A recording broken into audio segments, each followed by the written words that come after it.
북한의 은어와 유머를 통해 북한 사회를 이해하는 김광질의 대동강 이야기 시간입니다. 한국국가안보전략연구소 선임연구원 김광진 씨가 전해드립니다. 북한은 요즘 사상을 부쩍 강조하고 있는데요. 노동신문은 26일 사설 사상전의 힘찬 포성으로 온 나라가 혁명열, 투쟁열로 들끓게 하자를 통해 사상이 모든 것을 결정한다. 달걀에도 사상을 재우면 바위를 깰 수 있다. 돈과 재부의 힘에는 한계가 있지만 사상의 위력에는 한계가 없다고 주장했습니다. 이것도 사상전의 일환이겠죠? 물질이 있어야 사상이 있고 인간이 있어야 사유가 있다. 따라서 물질이 먼저고 사람이 먼저다 라고 주장합니다.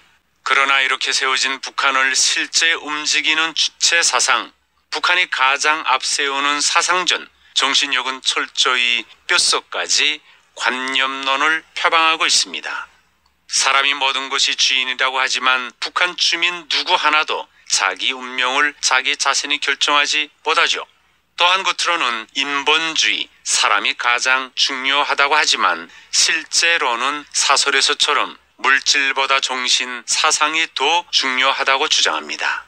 주체 사상의 변질은 이뿐이 아닙니다. 사상을 위해서 희생한 사람은 영원히 당과 조국의 품에서 영생한다. 노동에 대한 평가에서도 배급과 월급보다는 사상 정신적인 평가, 즉 훈장이 우선이다. 북한은 사실 관념론을 배격하고 유물론을 바탕으로 세워진 체제입니다. 이와 관련해서 대학 철학, 정치 경제학 강의 시간에 처절하게 논쟁을 했던 생각이 나는군요. 물질이 먼저냐, 정신이 먼저냐, 사람이 먼저냐, 사유가 먼저냐.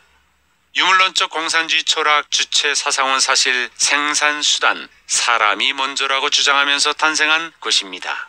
이유는 모두 생산에 투입된 노동에 의해서 창출되고 결국 자본가들에게 많은 이윤이 가면 갈수록 노동자들은 그만큼 착취를 받는다는 거죠.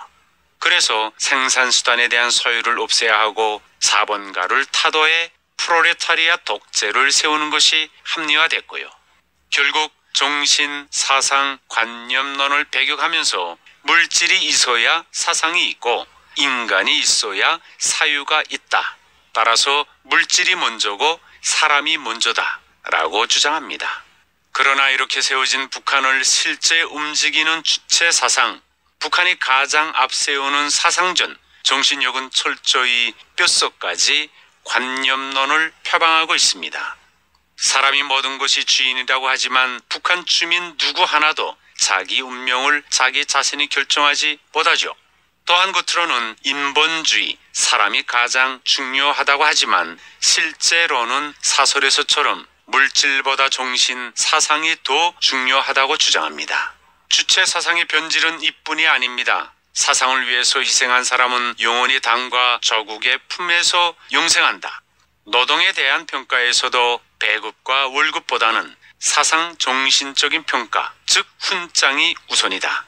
모든 권한과 시련은 높은 정신력만 있으면 극복할 수 있다고 가장 관념론 쪽으로 주민들을 세뇌시키고 있습니다.